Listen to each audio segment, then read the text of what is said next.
नमस्कार। राज्य शिक्षा शोध एवं प्रशिक्षण परिषद बिहार पटना में आपका स्वागत है। प्यारे बच्चों, हम लोग कक्षा 9 के विज्ञान की पुस्तक के अध्याय 5 जीवन की मौलिक इकाई, आज इस चैप्टर में जीवन की मौलिक इकाई पर चर्चा करेंगे और चर्चा करते हुए आप सीखेंगे कि किस प्रकार जीवन बना है और किस प्रकार से जीवन की सबसे छोटी इकाई यानी कि सजीवों की सबसे छोटी इकाई क्या है, इसके बारे में समझेंगे। बच्चों, आपने आसपास मकान बनते हुए देखा होगा और यह मकान जब बनता है तो इसमें सबसे पहले छोटी छोटी ईंटों को जोड़कर दीवार बनाई जाती है। तो बच्चों, उम्मीद करता हूँ कि आप सभी लोगों ने दीवार बनते हुए अवश्य देखा होगा। मिस्त्री कई छोटे छोटे ईंटों को जोड़कर दीवार बनाता है, जैसे कि आप चित्र में देख रहे हैं कि ईंट से दीवार जोड़ के बनाई जा रही है। देखिए आप यहाँ कि इसी प्रकार से छोटे छोटे ईंट को आपस में जोड़ते जाते हैं और जोड़ने से एक दीवार बन जाती है और कई दीवार मिलके फिर कमरे बनाते हैं और कई कमरों से मिलके एक घर बनता है। ठीक इसी प्रकार से सभी प्रकार के सजीवों का शरीर भी छोटी छोटी इकाइयों से मिलकर बना होता है। आज हम लोग इन छोटी छोटी इकाइयों के बारे में विस्तृत से चर्चा करेंगे, लेकिन सबसे पहले यह समझेंगे कि किस प्रकार से ये छोटी छोटी इकाइयाँ जो है सजीवों का निर्माण करती है और कैसे लोगों को पता चला कि हमारा शरीर, सजीवों का शरीर छोटी छोटी इकाइयों से मिलकर बना हुआ है। इन सब के बारे में अध्ययन करने से पहले थोड़े हमें पीछे जाना होगा और उन वैज्ञानिकों के योगदान के बारे में समझना होगा जिन्होंने इन छोटी इकाइयों को समझने में, खोज करने में सहायता की। तो सबसे पहले रॉबर्ट हुक ने एक कॉर्क के टुकड़े को बहुत उसके पतला थिन स्लाइस काटा। कॉर्क का टुकड़ा क्या होता है बच्चों? आप बोतल देखे होंगे, बोतल में ढक्कन लगाने के रूप में कॉर्क का इस्तेमाल किया जाता है। जैसा कि आप चित्र में देखिए, एक कोई बोतल है जिसमें कि कुछ लिक्विड द्रव भरा हुआ है और उसको एयर टाइट रखने के लिए उसमें कॉर्क का इस्तेमाल किया जाता है। आपने कई जगह ऐसे बोतल के ढक्कन के रूप में कॉर्क को देखा होगा। तो रॉबर्ट हुक ने इसी कॉर्क को लिया और इस कॉर्क के बहुत ही छोटे टुकड़े किए और जितना पतला स्लाइस कट सकता था उन्होंने इसका काटा और काटने के बाद उस समय जो उनका अपना बनाया हुआ अनगढ़ सूक्ष्मदर्शी था, जिससे कि बहुत ज़्यादा रिफाइनमेंट नहीं हो पाता था, उससे उन्होंने उस कॉर्क के पतले टुकड़े को देखा और रॉबर्ट हुक ने 1665 ईस्वी में यह कार्य किया और कुछ उन पतले टुकड़े को सूक्ष्मदर्शी में देखने पर कुछ इस प्रकार के चित्र आपको दिखाई पड़े। देखिए रॉबर्ट हुक ने किस प्रकार का चित्र देखा उस सूक्ष्मदर्शी में देखने पर आपके सामने आ रहा है। देखिए यहाँ पर आप इनको ध्यान से देखेंगे तो आपको लगेगा कि यह छोटा छोटा घर जैसा बना हुआ है और रॉबर्ट हुक ने इन अपने विचारों को एक किताब में लिखा और उस किताब का नाम माइक्रोग्राफिया रखा। तो बच्चों, आपसे पूछी जाती है कि रॉबर्ट हुक ने किस किताब में सबसे पहले कोशिका के बारे में, सेल के बारे में जानकारी दी, तो उस किताब का नाम है माइक्रोग्राफिया। और चारों ये जो स्थान दिख रहे थे कॉर्क के पतले स्लाइस में, जो खाली स्थान दिख रहे थे वह चारों तरफ से घिरे हुए थे, दीवार से घिरे हुए थे। अतः उन्होंने इन खाली स्थानों को जो चारों तरफ से दीवार से घिरे हुए थे, इसका नाम उन्होंने सेल्स दिया, जिसका अर्थ होता है कोशिका। अब इन कोशिका के अध्ययन के बारे में एक और वैज्ञानिक ने अपना योगदान दिया। उस समय के वैज्ञानिक थे जिनका नाम है Leeuwenhoek, Antony von Leeuwenhoek. Leeuwenhoek एक व्यापारी थे और वो व्यापार के सिलसिले में जगह जगह घूमते रहते थे और घूमने के दौरान उन्हें लेंस इकट्ठा करने का शौक़ था और उन्होंने अपने इकट्ठा किए लेंस से एक अपना छोटा सूक्ष्मदर्शी बनाया। देखिए कैसे उन्होंने बनाया सूक्ष्मदर्शी। आप चित्र में देख सकते हैं कि इस सूक्ष्मदर्शी में किस तरीके से ऑब्जेक्टिव लेंस दिखाया गया है, फोकसिंग स्क्रू और उसके बाद मेन स्क्रू है, एक स्पेसमेन पिन है और ऑब्जेक्टिव लेंस के पास वहाँ पर स्पेसमेन को रखकर और उसे खड़ा करके देखते थे और देखने से दूसरी तरफ से प्रकाश आती थी और वहाँ पर छोटी से छोटी वस्तु भी दिखाई पड़ती थी। तो इस प्रकार से जब ल्यूवेनहॉक ने अपने बनाए हुए सूक्ष्मदर्शी से तालाब से लिए गए पानी के एक बूंद को जब देखा तो उस तालाब के एक बूंद पानी में बहुत सारे उनको चलते हुए जीव नज़र आए और ये छोटे छोटे जीव को उन्होंने एनिमल्क्यूल्स कहा, यानी कि ऐसे जानवरों के बहुत छोटे जीव, और उनको एनिमल्क्यूल्स का नाम दिया गया। तो सबसे पहले रॉबर्ट हुक ने जो सेल देखा था वह चल नहीं रहा था, वह एक जगह स्थिर था, लेकिन ल्यूवेनहॉक ने वैसे जीवों को देखा अपने सूक्ष्मदर्शी में जो धीरे धीरे चल रहे थे और उनका नाम उन्होंने एनिमल्क्यूल्स दिया।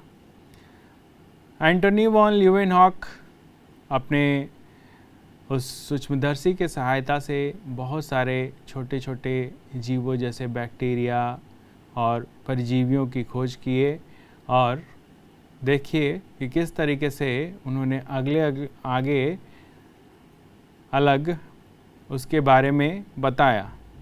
तो हम विज्ञान में देखते हैं तो विज्ञान में एंटनी वॉन ल्यूवेनहॉक का एक बहुत बड़ा योगदान है कि उन्हें माइक्रोस्कोप के पिता के रूप में जाना जाता है। सबसे पहले बढ़िया जो माइक्रोस्कोप उस ज़माने में बनाने का काम किए थे वो एंटनी वॉन ल्यूवेनहॉक है और उन्होंने अपने बनाए हुए माइक्रोस्कोप से विभिन्न प्रकार की कोशिकाओं को देखा। जब उन्होंने अपनी विभिन्न प्रकार की कोशिकाओं को देखा और वो चलते हुए थे, मूव कर रहे थे, इधर उधर गति कर रहे थे, तो उन्होंने कोशिकाओं के बारे में अपनी राय दी कि कोशिकाएं अनेक प्रकार की छोटी जैविक इकाइयाँ होती है जो संवेदनशील और स्वतंत्र होती है। ल्यूवेनहॉक का ये कहना था।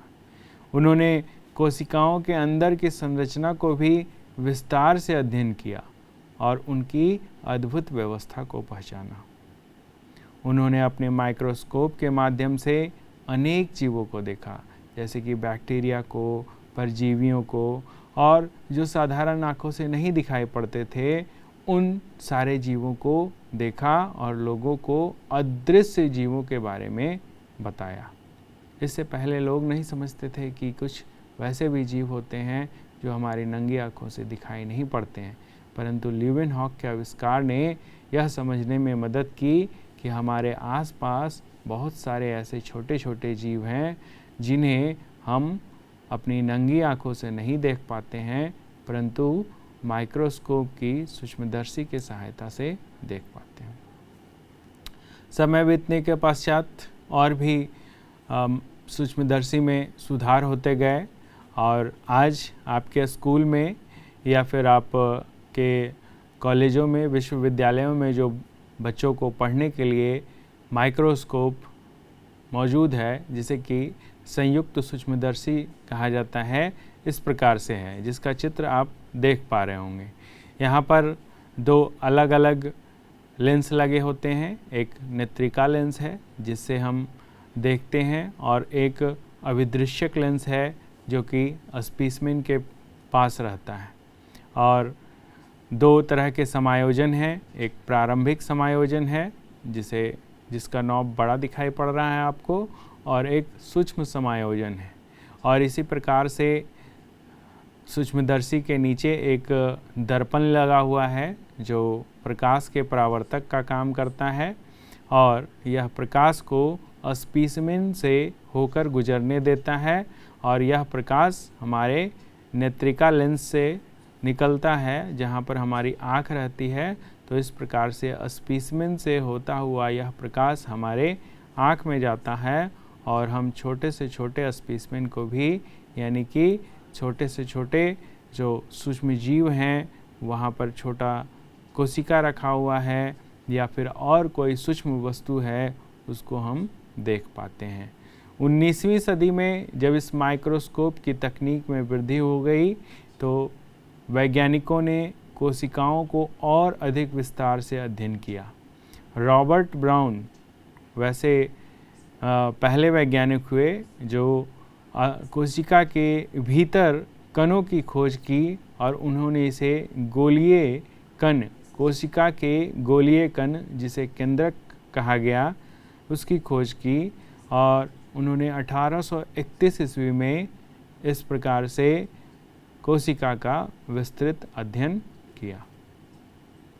आगे बढ़ते हुए बच्चों हम देखते हैं कि प्रत्येक सजीव का शरीर भी इन छोटी छोटी कोशिकाओं से मिलकर बना हुआ है।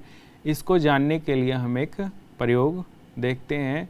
यह प्रयोग है प्याज के झिल्ली के सतह को देखना।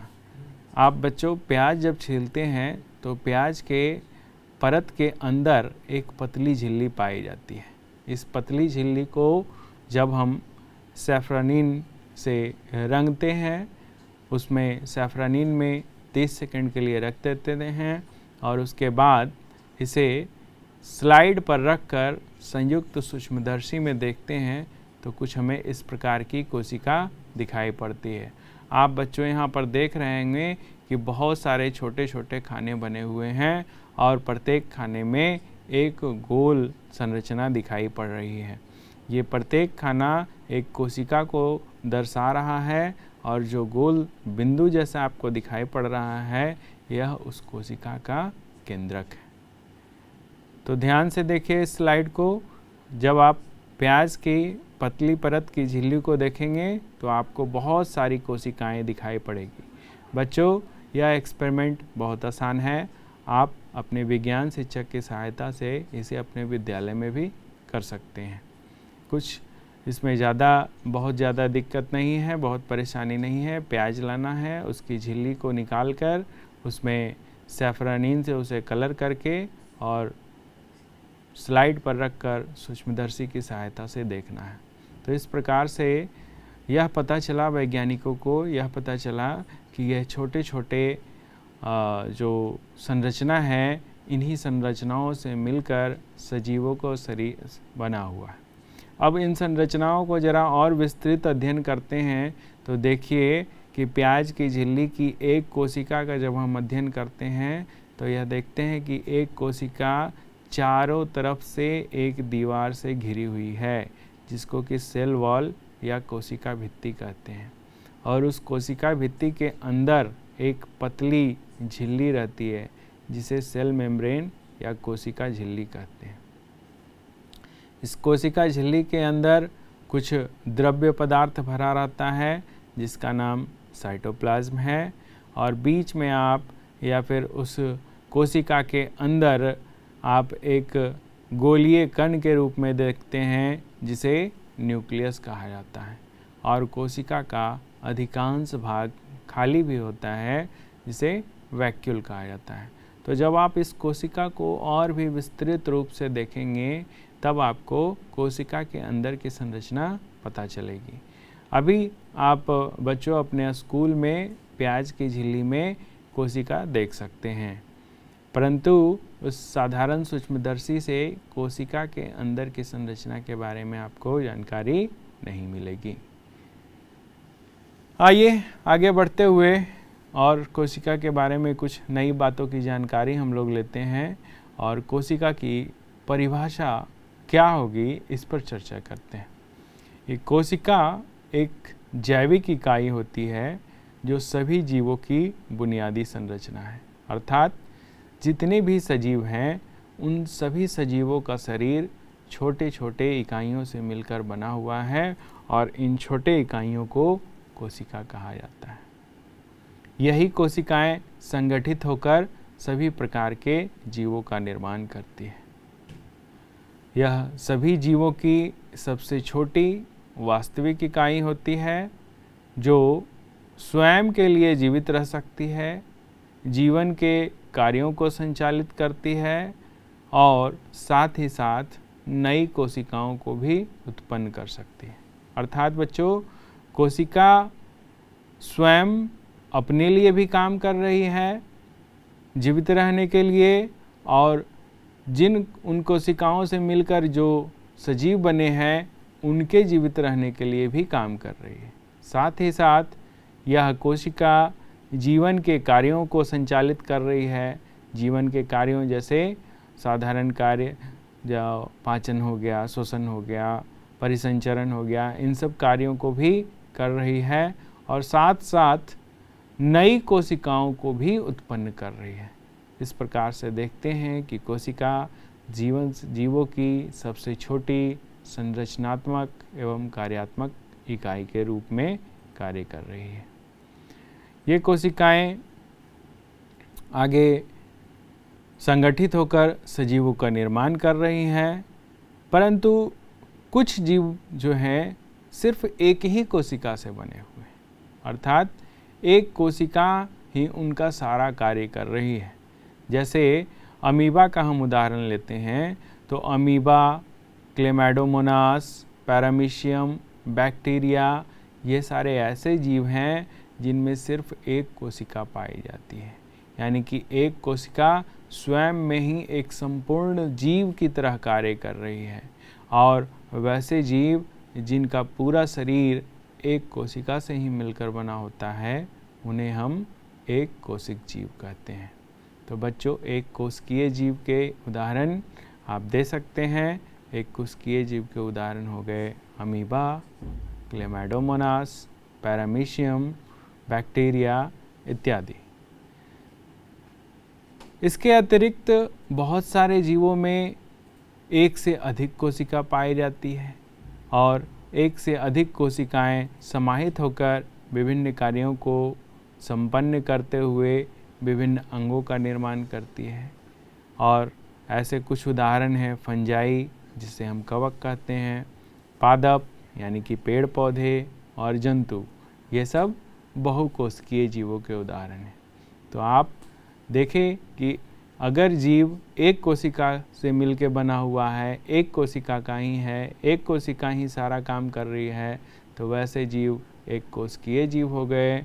और अगर एक से अधिक कोशिका है तो वैसे जीव बहुकोशिकीय जीव हो गए। तो कोशिका की संरचना के आधार पर सजीवों को दो भागों में बांटा जा सकता है, एक कोशिकीय जीव और बहुकोशिकीय जीव। तो आप एक कोशिकीय जीव और बहुकोशिकीय जीव के उदाहरण भी आप दे सकते हैं। मैं आशा करता हूँ कि आप एक कोशिकीय जीव और बहुकोशिकीय जीव समझ चुके होंगे। आगे बढ़ते हैं और अगले कुछ कोशिका के बारे में अन्य तथ्य को भी हम लोग कुछ जानकारी लेने की कोशिश करते हैं। देखते हैं कि मानव शरीर में विभिन्न प्रकार की कोशिकाएं हैं और ये विभिन्न प्रकार की कोशिकाओं का आकार एक जैसा नहीं है, यानी कि कोशिकाएं अपने आकार में भी भिन्न भिन्न तरह की होती हैं। जैसे देखें यहाँ पर रेड ब्लड सेल्स लिखा गया है, जिसे कि हम लोग लाल रक्त कोशिकाएं कहते हैं। तो यह लाल रक्त कोशिकाएं गोलाकार होती हैं और बीच से धसी हुई होती। उसी तरह हमारे शरीर में नर्व सेल्स हैं जिसको तंत्रिका कोशिका कहते हैं। यह तंत्रिका कोशिका बहुत ही ब्रांचेज होती हैं, शाखित होती हैं, इसके दोनों ओर शाखाएं निकली रहती हैं। अगला है इंटेस्टिनल सेल, जो कि हमारे आंत में पाई जाती है। वाइट ब्लड सेल्स, श्वेत रक्त कोशिकाएं, जो हमारे रक्त में पाई जाती हैं। साथ साथ स्पर्म सेल, जिसको कि शुक्राणु भी कहते हैं। देखिए इसका आकार बच्चों बिल्कुल अलग है। इसमें एक लंबी सी पूंछ है और एक आगे सिरा है। ओवम, ओवम देखिए गोलाकार है। बोन सेल्स यानी कि हड्डी के कोशिकाएं, इसी प्रकार की कोशिकाओं से मिलकर हमारा हड्डी बना हुआ है। तो बच्चों, आप कोशिकाओं को जब ध्यान से देखते हैं तो यह पाते हैं कि कोशिकाएं आकार में भिन्न भिन्न होती हैं। कोई कोशिका गोल है, कोई लंबी है, कोई चपटी है, कोई घनाकार है। इस प्रकार से हम देखते हैं कि मानव शरीर के अंदर ही कई विभिन्न प्रकार की कोशिकाएं पाई जाती हैं। और आगे देखिए कोशिकाएं क्या करती हैं, किस प्रकार से निर्माण करती हैं। कोशिकाओं की आकृति तथा आकार उनके विशिष्ट कार्यों के अनुरूप होते हैं। कोशिकाओं को जैसा कार्य करना रहता है उसी के अनुसार उनका आकार भी होता है। अब कुछ कोशिकाएं अपना आकार बदलती रहती है, जैसे एक कोशिक अमीबा। अमीबा एक कोशिकीय जीव है और इसकी कोशिका का आकार हमेशा बदलते रहता है, कभी भी यह स्थिर नहीं रहता है। वहीं कुछ जीवों में कोशिका का आकार लगभग स्थिर रहता है, यानी कि जन्म के समय जो एक बार कोशिकाएं बन गई, फिर उसके बाद उन कोशिकाओं के आकार में ना तो वृद्धि होती है ना ही कमी होती है। और प्रत्येक प्रकार की कोशिका के लिए विशिष्ट होता है। जैसे उदाहरण के लिए लें तंत्रिका कोशिका। मानव शरीर में उपस्थित तंत्रिका कोशिका एक बार बन जाती है तो उसका आकार फिर बदलता नहीं है, वह उसी आकार की रहती है, लगभग आकार उसका स्थिर रहता है। इस प्रकार से बच्चों हम देखते हैं कि प्रत्येक जीवित कोशिका में कुछ मूलभूत कार्य करने की क्षमता होती है और यह मूलभूत कार्य करने की क्षमता सभी सजीवों का गुण है। प्रत्येक कोशिका में कुछ विशिष्ट घटक भी होते हैं। अब कोशिका के अंदर भी छोटे छोटे अंग होते हैं, घटक होते हैं, जिससे मिलकर यह कोशिका बनी होती है और उन घटकों को हम लोग कोशिकांग कहते हैं। और प्रत्येक कोशिकांग एक विशिष्ट कार्य करता है, जैसे कोशिका में नए पदार्थ का निर्माण करना, अपशिष्ट पदार्थ का निष्कासन करना इत्यादि।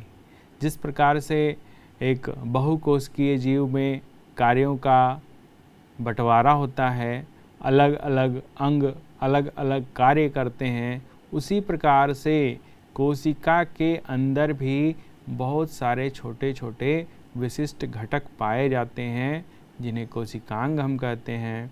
और यह कोशिकांग भी अलग अलग प्रकार के विशिष्ट कार्य करते हैं और इन्हीं कार्यों के कारण कोशिका जो है जीवित रहती है। अर्थात एक कोशिका के अंदर जब तक कोशिकांग कार्य करते रहेंगे वह कोशिका जीवित रहेगी, और अगर ये कोशिकांग काम करना बंद कर देंगे तो कोशिका मृत हो जाएगी। इसलिए ये कोशिकांग मिलकर मूलभूत इकाई कोशिका का निर्माण करते हैं। कुछ अन्य तथ्य कोशिका के बारे में आप लोग को जानना आवश्यक है बच्चों। जो जे.ई. पुरकंज ने 1839 ईस्वी में कोशिका में स्थित तरल जैविक पदार्थ को जीव द्रव्य का नाम दिया। अर्थात जितने भी कोशिका हैं उन सभी कोशिकाओं के अंदर एक तरल जैविक पदार्थ मौजूद होता है जिसे जीव द्रव्य कहा जाता है, और इस जीव द्रव्य का नाम जे.ई. पुरकंज ने 1839 ईस्वी में दिया। दो जीव वैज्ञानिक एम. स्लीडन तथा टी. श्वान ने कोशिका सिद्धांत के विषय में बताया। क्या है बच्चों कोशिका सिद्धांत? यह सिद्धांत यह कहता है कि सभी पौधे तथा जंतु कोशिकाओं से बने होते हैं और वे जीवन की मूलभूत इकाई हैं। विर्चो ने कोशिका सिद्धांत को और आगे बढ़ाया। उन्होंने बताया कि सभी कोशिकाएं पूर्ववर्ती कोशिकाओं से बनी होती हैं। अर्थात कोशिकाओं का निर्माण हम लोग प्रयोगशाला में अभी तक नहीं कर पाए। जितने भी कोशिकाएं बनी हैं वह पहले से उपस्थित किसी अन्य कोशिकाओं के विभाजन के फलस्वरूप बनी है। अर्थात सभी कोशिकाएं अपने पूर्ववर्ती कोशिकाओं से ही जन्म ली हैं। 1940 में इलेक्ट्रॉन सूक्ष्मदर्शी की खोज के बाद कोशिका की जटिल संरचना तथा बहुत से अंगों को समझना संभव हो चुका है और इस प्रकार से कोशिका के बारे में हम आज के समय में एक विस्तृत जानकारी हमारे समय उपलब्ध है।